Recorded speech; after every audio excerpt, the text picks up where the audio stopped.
आप हंसते हैं कई लोग, लेकिन किसी के आंसुओं की कीमत पर हंसते हैं। मेरा मानना है कि हंसी वो ही सही रहती है अगर किसी के आंसू पहुंच दो, तो जो अंदर प्रफुल्लता आपके महसूस होती है वो किसी भी तरह से नहीं होती। नमस्कार। तो कहिए कैसे हैं आप। देखिए, ज़िंदगी जब बेरंग होने लगती है तो एक ऐसे शख्स की ज़रूरत होती है जो उसमें रंग भर सके। एक ऐसे शख्स की आज हम बात कर रहे हैं जिसका फ़ैन बच्चा ही नहीं, युवा ही नहीं, जवान ही नहीं, बुजुर्ग भी है। अगर आप YouTube पे जाके लिखते हैं हास्य कवि, तो शुरुआत की जो 10-15 वीडियो होती हैं वो होती हैं सुरेंद्र शर्मा साहब की। एक ऐसे शख्स जिन्होंने अपनी मेहनत के दम पे पद्मश्री जीत लिया। जानेंगे उनका संघर्ष, कैसा रहा उनका जीवन। सर, मेरा पहला क्वेश्चन ये है कि आपका जन्म हरियाणा में हुआ। देखा गया कि हरियाणा के लोग सरकारी नौकरी की तरफ भागते हैं, तो फिर आप हास्य कवि कैसे बन गए? पैदा होते ही थोड़ी सोचेगा आदमी। अच्छा। तो मैं श्री राम कॉलेज में जब मैंने पढ़ाई की तो कुछ ऐसे दोस्तों का संग हुआ कि जो कि हंसी मजाक ही करते थे आपस में, उसके अलावा कोई काम नहीं था उनका। तो उस कंपनी में रह करके उस चक्कर में 1 साल फेल भी होना पड़ा मुझे। अच्छा। लेकिन मतलब मुझे अंदर से हाथ से निकलने की स्थितियां शुरू हो गई थी।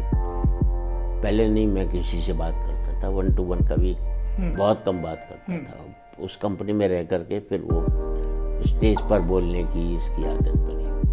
तो दोस्तों की कंपनी मिली, कहें कि हास्य कवि बनने की शुरुआत वहां से हुई?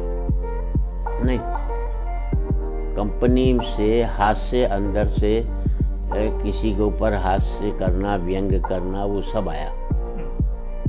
कविता तो वैसे ही कुछ छोटी मोटी लिख दी, वो कोई कविता भी नहीं थी मतलब। और कवि तो मैं आज भी नहीं हूँ, लोग मानते हैं, ये उनकी गलती है। ये आपकी सरलता है सर? नहीं, सरलता की बात नहीं। कवि तो जो लिख गया, हमारे पूर्वज लिख गए जो कवि, तो वो थे।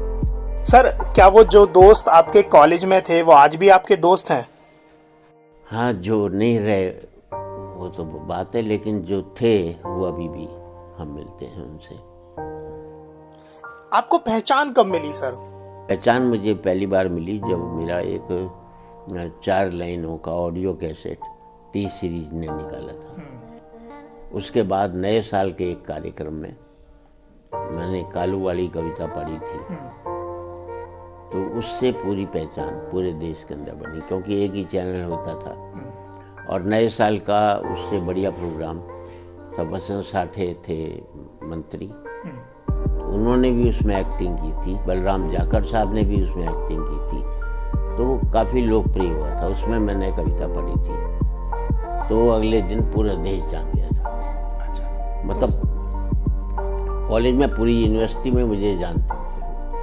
तो इस बीच मैं एक ऐसा स्टूडेंट रहा हूँ कि कॉलेज के अंदर मूड करता तो मैं धोती और कुर्ते में ही जाता था। अच्छा। तो ताकि अलग दिखो लोगों से।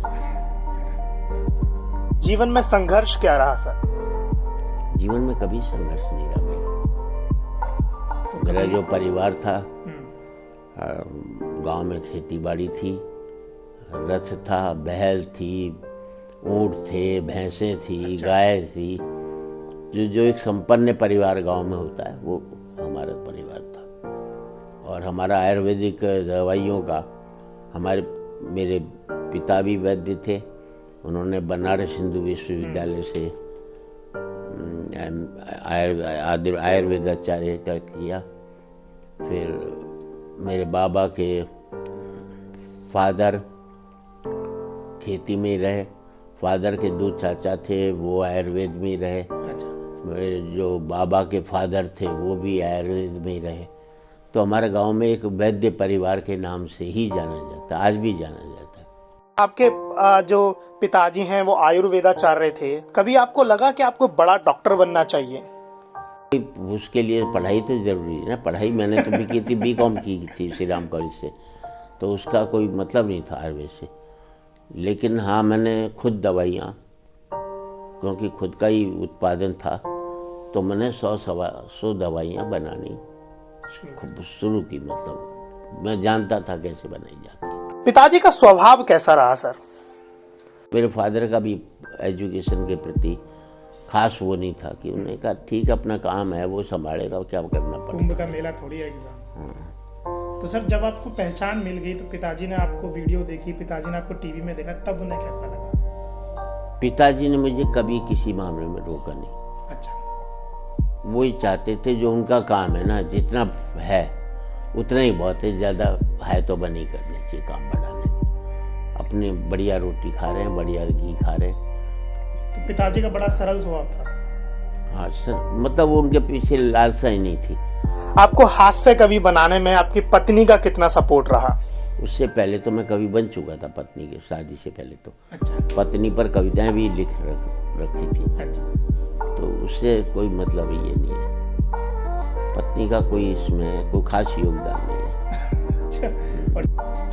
और जब आपको पद्मश्री मिल गया तब जीवन में क्या बदलाव आया सर? पद्मश्री मेरे लिए कोई जनता की मिलती है। पद्मश्री में मुझे मिली है, लेकिन मैं समझता हूँ मेरे से ज़्यादा काबिल कवि सैकड़ों ऐसे हैं जिन्हें नहीं मिली। मुझे प्रसिद्ध था इसलिए मिल गई। सिद्ध कवि तो बहुत रह गए जिनको मिलनी चाहिए थी। जिनको मिलनी चाहिए। हाँ, माणिक वर्मा है, बहुत बड़े व्यंगकार हैं। शैल चतुर्वेदी, हुल्लड़ मुरादाबादी, राजस्थान के संपत सर तो मेरे से छोटा है 7-8 साल, लेकिन जब मुझे मिली तब उस समय भी कई ऐसे कवि थे। बाल कवि बैरागी, उन्हें नहीं मिली। पद्मश्री मिलने की खुशी है सर आपको? मैं आज भी, मेरे पास कोई कार्ड में अपने पद्मश्री नहीं लिखवाता। अच्छा। ना लेटर पैड में लिखवाता। और मैं चाहता हूँ कि लोग मुझे सिर्फ सुरेंद्र शर्मा के नाम से, और मंच पर भी कह देता हूँ सिर्फ नाम लो। तो ऐसा क्यों सर? क्यों? सरलता है आपकी? नहीं, सरलता नहीं है। पद्मश्री है तो मेरी कोई नाम थोड़ी पद्मश्री जो पद्मश्री सुरेंद्र शर्मा बोलते हैं। अगर एम.कॉम सुरेंद्र शर्मा बोलोगे, B.A. सुरेंद्र शर्मा, तो ये क्या मतलब? जो चीज मैं सिर्फ सुरेंद्र शर्मा से ही जाना जाऊँ। आपका व्यक्तित्व जो है इतना गंभीर है, तो फिर हास्य कहाँ से आया सर आपके अंदर? जितने भी झरने हैं पहाड़ों से तो निकलते हैं। वो भी तो पहाड़ है, उसमें से झरने नदियां कैसे निकलती? आज जो स्टैंड अप कॉमेडी के नाम पे फुहड़ता परोसी जाती है सर, उसके बारे में क्या कहना चाहेंगे? जिंदगी में हंसना इतना बदलाव नहीं लाता जितना दूसरों को हंसाने का काम करना।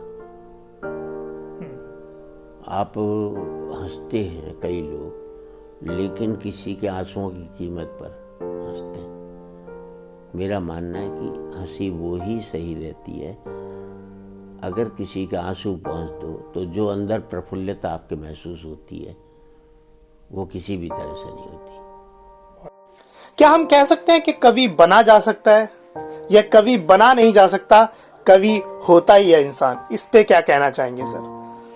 देखिए कि सारी कलाएं जो हैं वो सीखी जा सकती है, चाहे नृत्य हो, वाद्य हो, पेंटिंग्स हो, लेकिन कविता नहीं सीखी जा सकती। बिल्कुल। वो कहीं ना कहीं इनबिल्ट होती है। अगर कविता सीखी जाती, जितने भी हिंदी के एमए हैं सब कवि बन गए होते। जब जिन्होंने PhD की वो कवि बन गए होते। तो कविता एक अलग चीज है। बहुत बहुत शुक्रिया सर समय देने के लिए, और मैं कहता हूँ कि आप ऐसे ही हंसाते रहें, ऐसी बातें करते रहें, देश को आपकी सच में ज़रूरत है। बहुत बहुत शुक्रिया। धन्यवाद।